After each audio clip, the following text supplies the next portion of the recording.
Namastê, sou o mestre Alec Hoffer, está no canal Shintoísmo Cristão, espero que você esteja gostando. Está gostando das mensagens? Espero que você esteja gostando. Escreve pra gente, vamos trocar ideias. E aí a gente também te passa os nossos horários de reunião, para você estar conosco lá no Templo Sofiânico. Hoje eu vou falar de um assunto que talvez seja um dos... Eu não sei porquê, né? Mas talvez seja um dos mais polêmicos para os religiosos cristãos. Eu vou falar da face feminina de Deus, ou da deusa. Por isso que nós chamamos templo sofiânico. Sofiânico que vem de Sofia, sabedoria de Deus. Só que essa Sofia, os embromólogos dizem que ela é uma virtude divina, né? O ato de saber de Deus, de saber julgar e tal. Mas a linguagem bíblica descreve essa sabedoria como uma pessoa divina.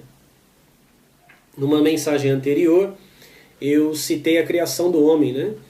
Lá em Gênesis capítulo 1, versículos 26 e 27. Façamos o homem à nossa imagem conforme a nossa semelhança. E aí diz que os deuses, porque a palavra Deus lá em hebraico é Elohim, que quer dizer deuses, tradução de deuses, não Deus. Estes deuses fizeram o homem à sua imagem. E aí diz que o homem, a imagem de Deus era homem e mulher. Em algumas traduções, macho e fêmea. Então quer dizer, Deus, o divino, são, primeiro, Deus divino. O divino são deuses, não Deus. E que estes deuses têm imagem masculina e feminina. A igreja patriarcal, machista, aboliu essa imagem feminina. Mas ao abolir a imagem feminina, aboliu Deus. Livrou-se de Deus, pôs Deus para fora. Pois Deus excluiu Deus. Porque nós vamos ver hoje, nesse breve estudo, que esta mulher divina é o que de fato nos comunica a Deus. Sem ela nós não temos acesso a Deus. Sem ela nós não temos a tão falada comunhão com Deus. Sem ela a imagem de Deus se apresenta como um Deus insano, irado, castrador. Por isso que as pessoas visualizam Deus dessa forma, por isso as pessoas estão hipnotizadas com esta imagem divina do Antigo Testamento, porque lá Deus não tem a sua porção feminina. Quando eu falo em porção feminina, essa sabedoria de Deus, ela é o Espírito Santo. Assim criam os pais da igreja. Você não sabe quem são os pais da igreja, né? Os pais da igreja são os primeiros cristãos e teólogos. Tertuliano, Irineu, Orígenes, Santo Agostinho. Entre erros e acertos, um dos ensinamentos, por exemplo, de Irineu, em seu livro Contra as Heresias, é este que eu vou passar agora. Ele descrevia o Pai, ou seja, o princípio divino, o princípio original, de onde emergem, como ele dizia, as duas mãos de Deus. O Cristo, o Verbo de Deus, né? O Logos de Deus, e o Espírito Santo, a sabedoria de Deus. E que por meio destas duas mãos ele fez a humanidade. Essa é uma descrição antigamente famosa, hoje esquecida, dos primórdios da igreja. E ele não foi o único a associar o Espírito Santo à sabedoria. Então, inicialmente, a igreja pensava em um Jesus pré-existente, ou seja, um Jesus divino, que era o Logos. Essa palavra Logos, que na Bíblia aparece como verbo lá em João capítulo 1, significa pensamentos, a mente de Deus. Então Jesus é descrito como a mente de Deus. E ao lado dele havia a sabedoria. A gente pode pensar talvez como o conteúdo dessa mente. Isso nos remete, por exemplo, ao hinduísmo, inevitavelmente. O Deus original é Brahma. E de dentro da mente de Brahma emerge Sarasvati. O pensamento de Brahma surge como esta imagem divina, pela qual ele se apaixona. É uma imagem, uma linda imagem. Então, se você excluir os pensamentos da mente de Deus, que é a sabedoria, que é o Espírito de Deus, você tem um Deus insano, irado e louco. O Antigo Testamento foi escrito a partir desta visão de Deus em que o feminino é excluído. Pensamos também na mitologia grega, o nascimento da deusa Atena. Atena emerge de dentro da cabeça de Zeus. Atena é uma deusa da sabedoria. Inclusive seu animal tutelar é uma coruja, símbolo da sabedoria. A maioria dos santuários de Atena foram transformados em santuários da sabedoria de Deus. Igrejas cristãs dedicadas às vezes à Virgem Maria ou mesmo à própria sabedoria, porque haviam igrejas dedicadas à Sofia de Deus. O atual museu e antiga basílica de Hagia Sofia, na Turquia, foi a primeira grande igreja construída pelos cristãos, e era uma igreja dedicada à face feminina, à sabedoria de Deus. A teologia oriental da Igreja Ortodoxa Grega ela ainda conserva alguns elementos da sabedoria. Se você estudar a teologia no Ocidente, a tal embriomologia, você não estudará sofiologia. Mas a teologia oriental ainda conserva, não integralmente, mas ainda conserva algum desses elementos do culto à sabedoria de Deus, que nós podemos associar Zeus, o Deus Supremo, de dentro da cabeça dele sai essa imagem perfeita de uma deusa benevolente, amiga dos homens, né? A deusa guerreira, amiga dos heróis, ou seja, o pensamento divino expressando-se numa imagem feminina, que o Novo Testamento e a Bíblia também tem esse pensamento. Então eu vou ler primeiro o livro de Provérbios, capítulo 8, a partir do verso 22. Essa é a própria sabedoria falando. O Senhor me possuía no início de sua obra, antes de suas obras mais antigas. Desde a eternidade fui ungida. Grava essa palavra ungida, porque depois você vai ver uma descrição interessante de Paulo acerca disso. Desde a eternidade fui ungida, desde o princípio, antes do começo da terra. Antes de haver abismos eu nasci, e antes ainda de haver fontes carregadas de águas. Antes que os montes fossem firmados, antes de haver outeiros eu nasci. Semelhante a Brahma, projetando Sarasvati de dentro da sua mente. Ainda ele não tinha feito a terra, nem as amplidões, nem sequer o princípio do pó do mundo. Quando ele preparava os céus, aí estava eu. Quando traçava o horizonte sobre a face do abismo. Quando firmava as nuvens de cima, quando estabelecia as fontes do abismo. Quando fixava ao mar o seu limite, para que as águas não traspassassem os seus limites. Quando compunha os fundamentos da terra, então eu estava com ele e era seu arquiteto. Dia após dia eu era suas delícias, folgando perante ele em todo o tempo, regozijando-me no seu mundo habitável e achando as minhas delícias com os filhos dos homens. Então veja, por que ele projeta ela primeiro? Porque ela é o arquiteto da criação. Ela emerge de Deus, ela sai de dentro da mente, é o pensamento divino projetado, manifestado, e ela atua como arquiteto, ou seja, ela atua como aquele que desenha a criação, que planeja a criação. A criação é projeção dessa mente, dessa sabedoria de Deus. Ou seja, e é nesse ponto em que o templo sofênico se distingue de todas as denominações cristãs. Como nós olhamos para a mitologia dos povos antigos? Como nós olhamos para o assim chamado povo eleito, os hebreus do Antigo Testamento? Olhamos para o povo eleito como um povo que abriu mão da sabedoria, abriu mão da deusa. Ela, exceto este texto e um outro que eu vou citar daqui a pouco, ela foi excluída do Antigo Testamento. Deus não tem par no Antigo Testamento, ele não tem uma esposa divina. E Israel foi o único povo a fazer isso. Esta sabedoria esteve entre os povos, entre os outros povos, as outras nações, com diversos nomes. Mas ela era sempre esta deusa primordial. Entre os celtas ela foi Brígide. Entre os povos de Yorubá ela foi Iemanjá. Na China ela foi Kuan Yin, ou ela é Kuan Yin. Entre os hindus ela tem diversos nomes, Sarasvati, Parvati, Radha. Ela é a Devi, a grande deusa que é a força de Deus. Sem ela o Deus está incompleto, sem ela o Deus está morto. Então todos os povos comungaram com a sabedoria.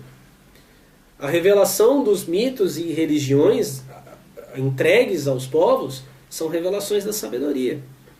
O que hoje é chamado de bruxaria, de magia negra, associada ao demônio pela igreja que demonizou a mulher, Demonizou a mulher porque primeiro abriu mão da mulher divina, da mulher sagrada, da mulher assentada na eternidade, da arquiteta da criação, daquela que pensou a criação. Ele demoniza a mulher, mas essas religiões antigas, onde as mulheres tinham papéis mais nobres, elas são inspirações da sabedoria, da mesma sabedoria. Essa sabedoria é essa manifestação de todas as deusas. Por isso que Paulo, quando fala em sabedoria, fala multiforme sabedoria. Quer dizer, uma sabedoria com muitas formas. Então nós estamos muito tranquilos com isso. É o Antigo Testamento. São os hebreus que abriram mão desta sabedoria. E Jesus, ao falar dessa sabedoria, se você ler aqui, ainda em Provérbios 8, versículo 35 e 36, ela diz: porque o que me acha, acha a vida e alcança a favor do Senhor. Mas o que peca contra mim, violenta a própria alma. Todos os que me aborrecem, aborrece quer dizer odeiam, viu, evangélico? Que acha que falar que existe uma deusa é uma blasfêmia sem tamanho. Todos os que me aborrecem ou me odeiam amam a morte. É isso que Jesus disse em Lucas, capítulo 11 e 12. A blasfêmia contra o Filho do Homem é perdoada. Ou seja, você xingar o Cristo renascido, não é o Filho do Homem, não é Jesus na sua primeira vinda, é o Cristo que virá. Por isso que Jesus fala do Filho do Homem na terceira pessoa. Você xingar o Cristo renascido, você blasfemar dele, você não acreditar nele, Jesus diz que essa blasfêmia é perdoada. Mas aquele que blasfemar contra o Espírito Santo será réu de eterno juízo. Porque ela é a projeção mais íntima, mais perfeita e mais bela de Deus. Você xingar a alma de Deus, você falar contra a interioridade de Deus, a projeção mais bela da mente de Deus, não tem perdão. Você se coloca em inimizade, odeia a sua própria alma, porque ela é a arquiteta da tua alma, ela que projetou a tua alma. Agora eu vou ler um livro, e eu sei que algumas pessoas vão parar de ver o vídeo só por causa disso. Eu vou ler A Sabedoria de Salomão. Esse livro não existe nas Bíblias evangélicas. E aqui não é o espaço de explicar por quê, porque seria uma explicação muito longa. Entretanto, os livros que estão presentes na Bíblia Católica, Sabedoria de Salomão, Judite, Tobias, estes livros, há indícios de que eles faziam parte da Septuaginta, ou seja, a versão grega do Antigo Testamento. E a Septuaginta era a Bíblia dos cristãos. Há indícios disso. Então, a Bíblia católica está completa e a Bíblia evangélica não. Disso falaremos em mais detalhes em outro dia. Mas quando eu ler aqui a Sabedoria de Salomão, você vai começar a suspeitar por que evangélicos e protestantes que, embora Lutero fosse devoto de Maria, escreveu hinos para Maria, os seus posteriores seguidores foram pouco a pouco tirando o culto feminino. A famosa história da Inquisição das Bruxas de Salem, tem até um filme, com a Winona Ryder. Aquela perseguição a bruxas não foi feita por católicos, foi feita por protestantes, que é uma das mais famosas. Então, a demonização da mulher não foi obra apenas dos católicos, ela foi talvez até com mais ênfase dos protestantes. Quando eu ler esse texto, você talvez entenda porque Sabedoria de Salomão não está na Bíblia. João Ferreira de Almeida. Capítulo 7 de Sabedoria de Salomão. Anota, se tiver uma Bíblia católica, procure nela. Se não, procura na internet, você deve encontrar esse livro. Você já ouviu dizer que Salomão pediu a sabedoria de Deus, né? Você pensava que Salomão tinha pedido... eu quero ter a inteligência de Deus. Não! Salomão queria unir-se a essa mulher divina, a esta deusa. Ele amou esta deusa. Versículo 7 do capítulo 7 da Sabedoria de Salomão. Por isso supliquei, e inteligência me foi dada. Invoquei, e o espírito da sabedoria veio a mim. Então veja que Salomão primeiro ora e recebeu a inteligência. Depois que ele recebeu a inteligência, ele recebeu a sabedoria. É o que eu quero que aconteça com você. Primeiro você tem que ficar inteligente. Se você tiver inteligência, você vai se aproximar da sabedoria de Deus. Então Salomão diz, eu orei e recebi inteligência. Aí eu me liguei que o que eu precisava era da sabedoria. Você vai ver o que a inteligência, sim, que Deus deu a Salomão, fez ele preferir a sabedoria, fez ele desejar a sabedoria acima de todas as coisas. O que a inteligência fez com Salomão? Eu a preferi aos cetros e tronos. Julguei junto dela a riqueza como um nada. Veja só, hein? Você que vê aí nas igrejas evangélicas, geralmente as reuniões de segunda-feira são reuniões de prosperidade. Agora, o caminho da riqueza é a sabedoria. Para Salomão, a riqueza não era nada. E ele se tornou muito rico. Então, quando alguém falar que você vai fazer uma oferta, o sacrifício de Salomão, porque Salomão sacrificou mil bois, ou sei lá o que Salomão sacrificou, e aí por causa disso Salomão ficou rico, é mentira. A riqueza de Salomão chegou a ele porque ele reputou a riqueza como nada, em comparação à sabedoria. Se você quer o dinheiro e a riqueza, o carrão do ano, você entra na fila, porque tem um monte de gente atrás disso também.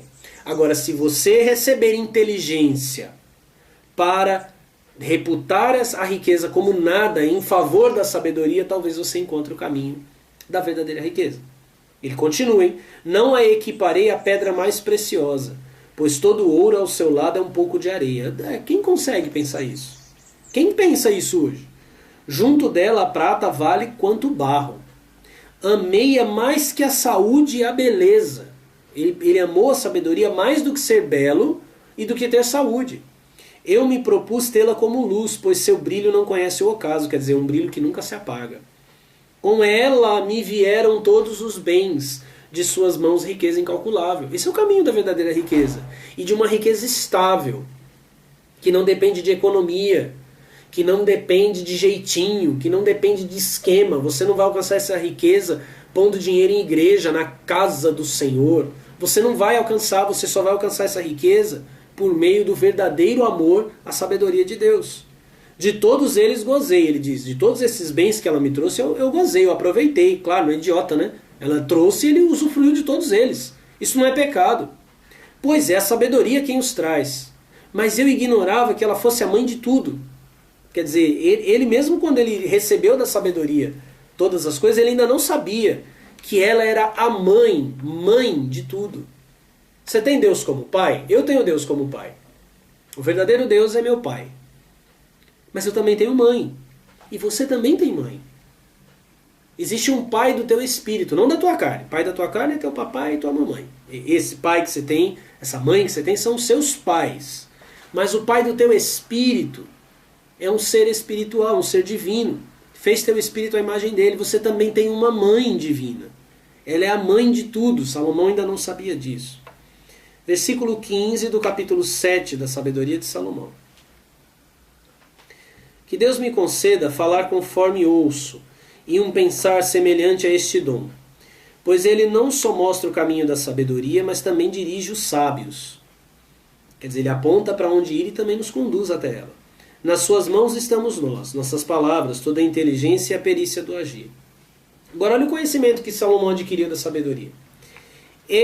Ele, Deus, por meio da sabedoria, me deu um conhecimento infalível dos seres, para entender a estrutura do mundo, ou seja, do que o mundo é feito, a atividade dos elementos, o começo, o meio e o fim dos tempos, as alternâncias dos solstícios, as mudanças de estações, os ciclos do ano, a posição dos astros, a natureza dos animais, a fúria das feras, o poder dos espíritos, os pensamentos dos homens, a variedade das plantas, as virtudes das raízes, tudo conheço, oculto ou manifesto, pois a sabedoria, a artífice do mundo, me ensinou. A artífice do mundo, a arquiteta. Eu não sei se você percebeu, mas toda a descrição do que Salomão fala aqui é o que hoje é chamado paganismo. É o que hoje é chamado bruxaria. A posição dos astros, atividade dos elementos, a natureza dos animais, a variedade das plantas e a virtude das raízes delas. Como é que você acha que os índios, que não tinham conhecimento de química, aprenderam a fazer a mistura que resulta, por exemplo, no ayahuasca? A sabedoria que ensina. Só que a religião cristã demonizou todo esse conhecimento. Parece que é coisa do demônio. Não é. É da sabedoria. Quando você vê símbolos mágicos, por exemplo, runas, pentagramas, esses desenhos associados a demônios, a forças do mal, eles são conhecimentos da natureza.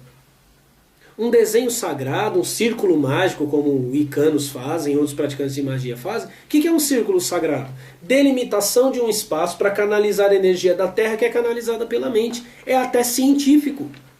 É ciência. Porque você pode observar se houve resultado ou não. Tem nada de demoníaco. Essa foi a sabedoria que Salomão recebeu. Esse foi o conhecimento que ele recebeu. E que você pode não estar recebendo porque a arquiteta do mundo, a artífice do mundo, você não conhece. E aí a gente vive vida, nós vivemos vidas limitadas. Vivemos vida, empurramos coisas para um canto dizendo isso aqui é do demônio, isso é demoníaco, isso é diabólico, nós não podemos mexer. Não conhecemos a força da nossa mente, não conhecemos o poder da natureza. Não conhecemos a natureza dos animais. Você se você é evangélico, você já ouviu isso mais de uma vez. Que os animais não têm alma, quando o animal morre ele acaba. Olha para os olhos de um animal e vê se em quantos olhos humanos você encontra aquela luz. Aquela integridade, aquela verdade. Ah, eu não vejo. Você não vê porque não conhece a sabedoria. Porque aquela que fez os animais, você está separado dela. E às vezes até blasfemando dela. Eu falei no começo, fiz comparações com Zeus, com Brahma. Ainda no capítulo 7,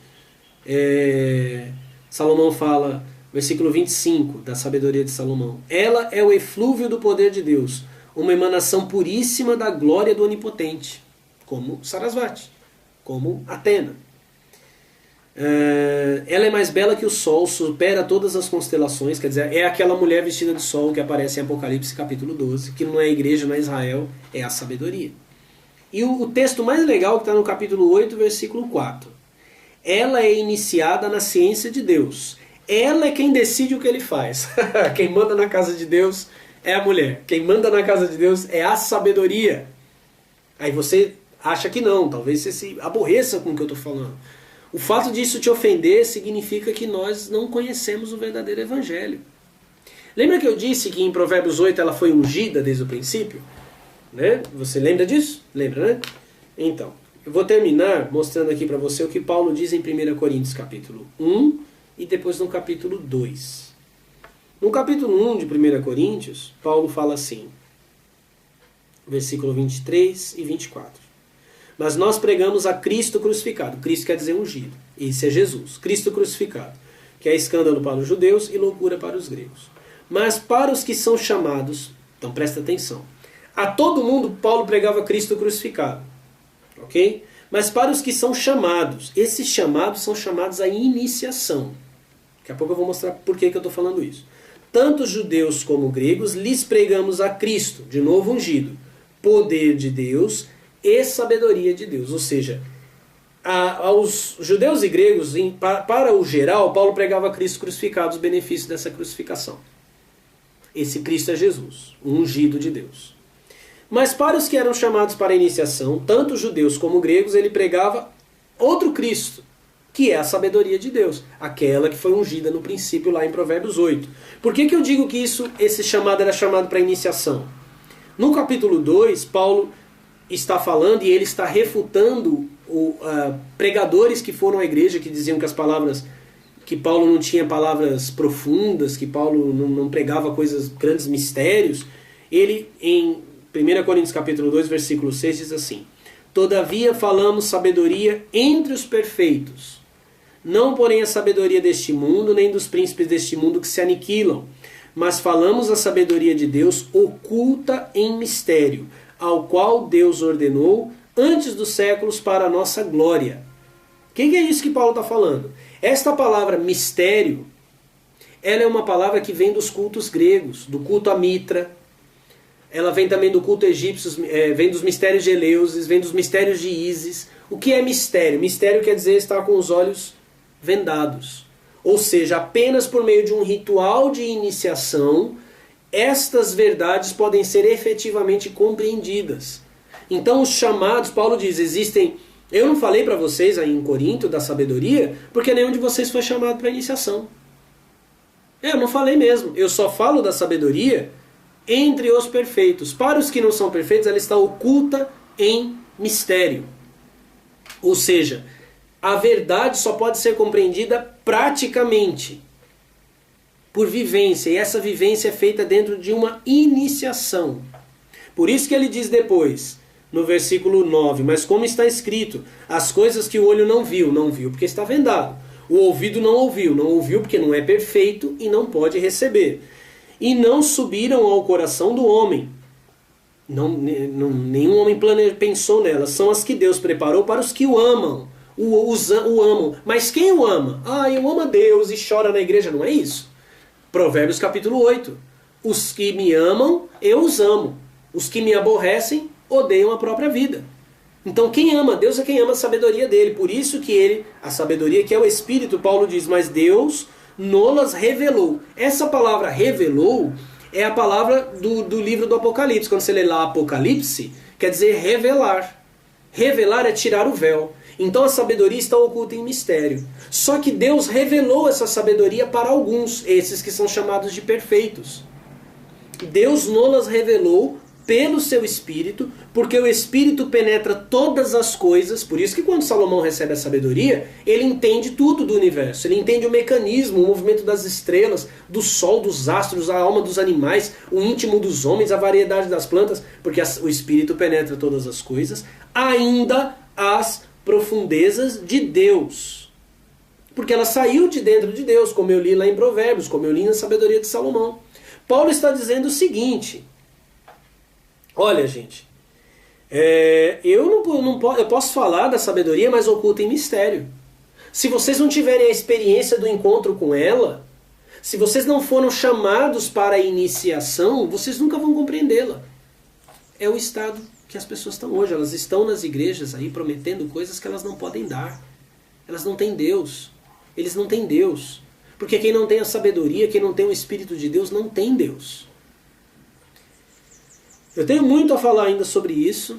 Esse assunto é muito amplo. Ele é o assunto principal do templo sofiânico. Ele é o assunto mais amado por nós no templo sofiânico. A sabedoria de Deus que se revelou para nós. São ritos secretos. É maçonaria. Acorda. Não tem nada a ver. Se você não participa, não experimenta, você não conhece. Então mesmo que eu falasse, você não entenderia. É o que Paulo disse aqui. Só aqueles que são chamados para experimentar o Espírito de Deus, receber não da boca de um homem, mas do Espírito de Deus diretamente do coração de Deus para o nosso, quem não for chamado para isso não compreende. Não interessa quantos tratados de teologia, quantos textos da Bíblia eu escreva. Eu não tenho como compartilhar com você a sabedoria que Salomão adquiriu, porque ela só pode ser compartilhada por aqueles que recebem do Espírito de Deus. Quer chamar isso de bruxaria, de magia?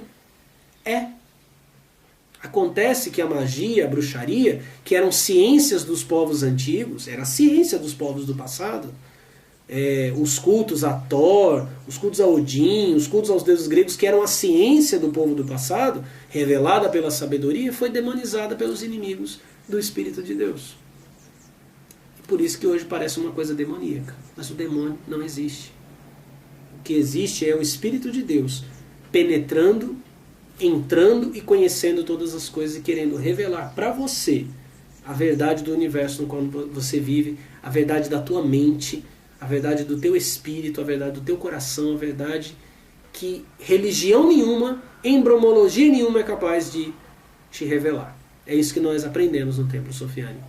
É isso que eu quero convidar você a aprender também. Então, em uma próxima ocasião, eu continuo falando com vocês sobre isso. Não esquece, hein? Não esquece, senão o diabo vai vir puxar teu pé. Curte o vídeo e se inscreva no nosso canal, porque tem muita coisa ainda para falar. Namastê, um abraço a todos.